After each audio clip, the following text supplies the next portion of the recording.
Good morning, children. I'm Meena. I'm going to handle physics for you all.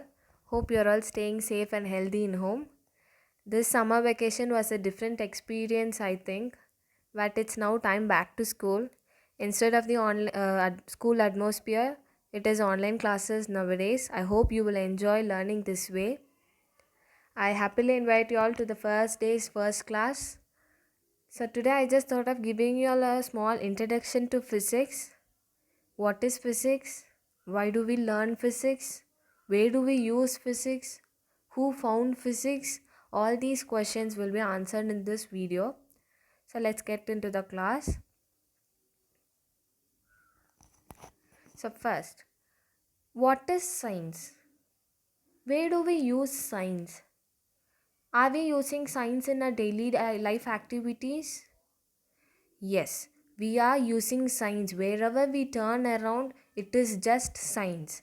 The vessels we use for cooking, the fan that rotates, the TV which is operating, the computer, mobile phones, vehicles, two-wheeler, four-wheeler, you hold your pencil and write, you walk, you drink, you inhale, exhale, all these processes, everywhere it is science. So science is just, it is going to explain the answer for your questions why. It is just wherever you see, whatever the objects, if you see and if you explain, if you ask the question why, the answer will be given to you by science. It always starts with a question, why it is happening, why is it so. If you are just, it makes a person to think creatively. There is not going to be one single solution for a problem as far as science is concerned. Let us take this example, the situation, current situation, corona. It is also the science. The medicine we use there, the medicine we use to cure the persons. Whenever you go to a doctor and if you are ill, he gives you the medicine. And the medicine, if you take, you are just cured with that disease. That is also science. The food we eat, the food cycle, water cycle, sunrise, sunset, everywhere, whatever the process is happening in the universe is science. Science just makes a person think creatively. It is not just one, like, it is not like conceptual. Okay, it is not like your mathematical formula. It is always fixed. In a mathematical subject, if there is a formula like a plus b is equal to a plus b the whole square is equal to a square plus 2ab plus b square, it is always fixed one. It's not going to change for even hundreds and hundred years after also. But your sciences can change. It can produces different results. It is, if I find a medicine for a disease this year, and a person who's going to come in the next generation also can find a solution for the same disease. It is not going to end. There is no end for science. So this science is a wide range of topic. It has a very different various applications. We cannot learn that as a single topic. So that is why, to make it easier for us, we have classified sciences three different major subtopics: biological science, physical science, earth science. In this flowchart, it is clearly given, children. Please do note that.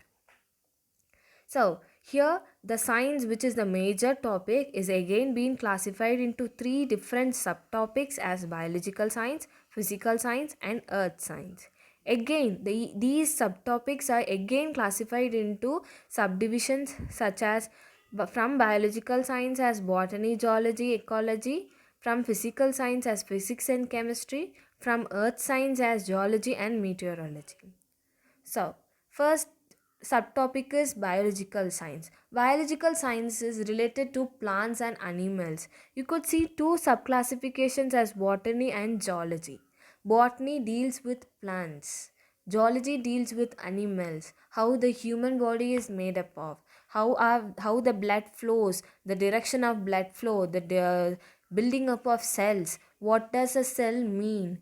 What does that nerve system mean? What are the single celled organisms, microorganisms? Everything are dealing under the heading biological science. The next subtopic is physical science. There you have two subdivisions as physics and chemistry. So, now did you all understand why do we learn science as three different subjects now from 6th standard as physics, chemistry and biology?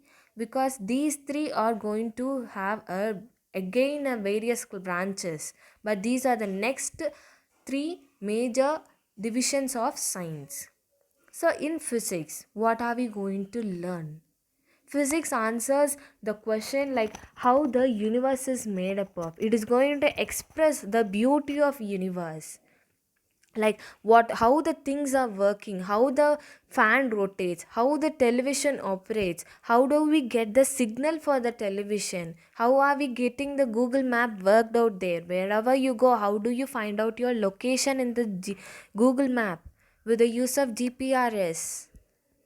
Radio waves, the radio waves are used for your radios, television, satellites. Yes, all the natural phenomena around us are explained in physics because physics is derived from the Latin word physica.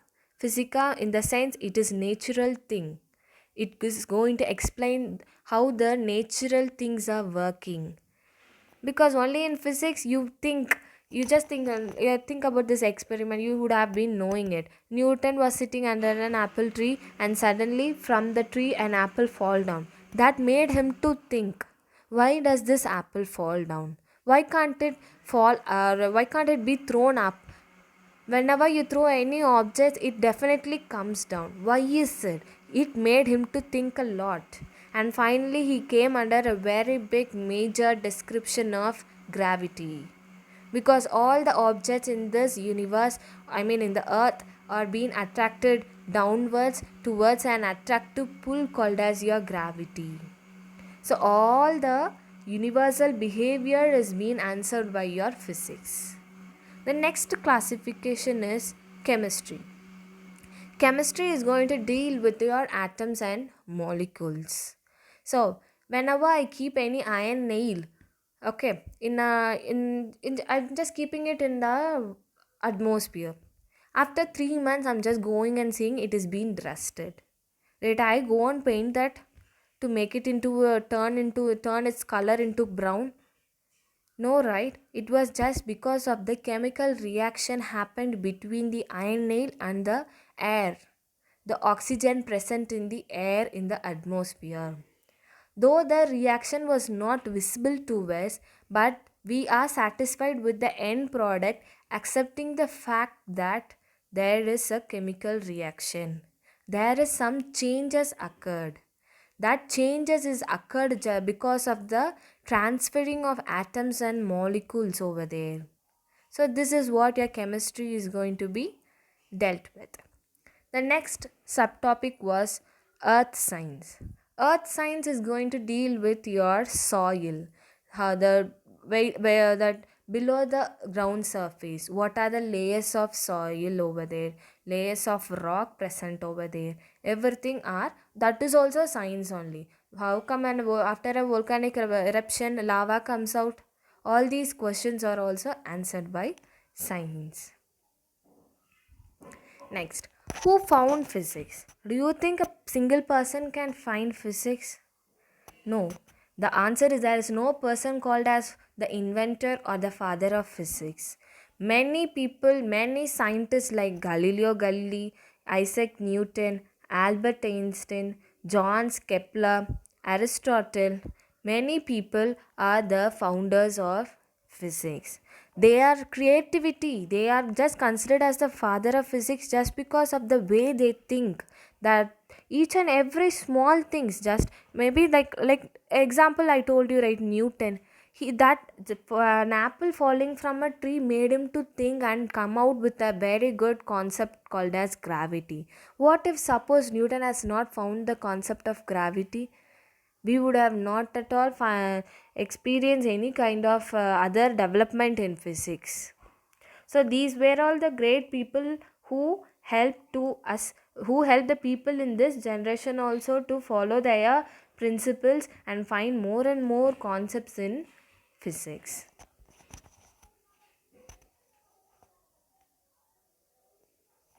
So why do we study physics? I just wanted to explain you all this with an example case. Just imagine that you are going in a bus.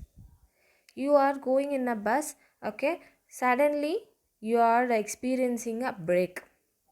The driver who's driving the bus is putting a brake. Okay, so at that time you tend to fall forward. Why do you fall forward when the brake is applied?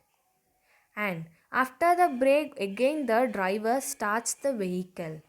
During that time also you would experience a jerk. Why is that? Also, while during your journey, the same bus you are going to cross the hairpin bend. During while crossing the hairpin bend, you tend to slide to one way, one side. You're going to lean towards one side. That you automatically lean towards one side while crossing a hairpin bend or any curves during your travel. Why does this happen? You know that you are stable, you are sitting straightly, very stable in the bus. But why do you respond to the driver's action of applying the brake and starting the bus again? This question is answered in your physics. Just think about it. Though you are stable when the driver applies the brake, you come under the condition of rest. You are in rest position. You just become as the zeroth condition. Again, when the driver starts the vehicle, you fail to compensate with his action. He suddenly applies the brake and he suddenly starts the bus again. You need some kind, you fail to be stable over there. That is why you just react to that in condition or in that instability by falling forward. So that is the reason we learn physics, to just challenge our imagination with the concepts. Newton found that gravity is nothing but a downward attractive force. Then we are putting the next question over there, is that okay, if in every object is attracted downwards, what will happen if I make an object throw upward? If I purposely push an object or throw an object upward, will it come again down? That is what the next activity I do to question his concept. That is what the physics is. So where do we use the applications of physics? That is why that is what I told before the class itself. We use physics and science is everywhere. Cooking, you that heat is on, you could just know that your mother is cooking your favorite food, but you know do you know the actual process going on there? When your mother is just turning on the fire in the stove, the heat from the fire is being transferred to the vessel. The vessel is a cold object over there. So from the cold object, from the hot object to the cold object, the heat is transferred, and then only your food is cooked over there. This is also as physics.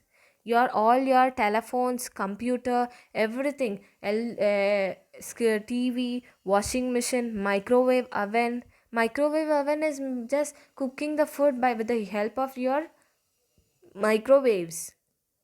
So, or the way you walk, whenever an athlete is running, his shoes are giving him the grip, because in order it is preventing him from falling down. The shoe has his grip. All the spikes in his shoe will provide him the grip. There occurs a friction over there. Friction in the sense, like whenever you rub your hands together, you would experience some warmth inside your hand. That is what friction is. In order to walk properly, you just need some kind of stability between your foot and the floor path. Only then, if there is some stability, you can walk properly. Otherwise, you would slide down. You would slip down and fall and get hurted. If I wanted to hold a pen griply, I just wanted to have some kind of friction helping me to hold it firmly. Okay.